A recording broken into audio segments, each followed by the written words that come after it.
ഇന്ന് നമ്മൾ തമിഴ്നാട്ടിലെ തിരുനെൽവേലി ഡിസ്ട്രിക്റ്റിലെ ഇരുവാടി എന്ന കൊച്ചു ഗ്രാമത്തിലാണ്.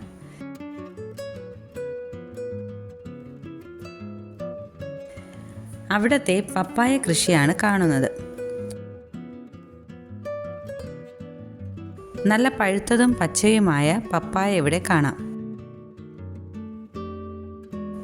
പപ്പായയിൽ ധാരാളം വൈറ്റമിൻ എയും സിയും അടങ്ങിയിരിക്കുന്നു. പപ്പായയുടെ വിത്ത് പച്ചയ്ക്കും കഴിക്കാം. പക്ഷേ അതിന് ചെറിയ എരിവും കയ്പുമുണ്ട്. അതുകൊണ്ട് ഇതിനെ ഉണക്കിയും പൊടിച്ചുമാണ് ഭക്ഷിക്കാറ്.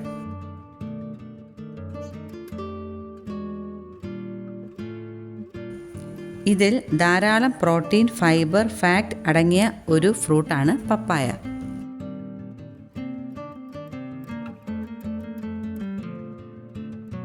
ഇവിടെ വരി വരിയായി പപ്പായ നട്ടിരിക്കുന്നത് കാണാം.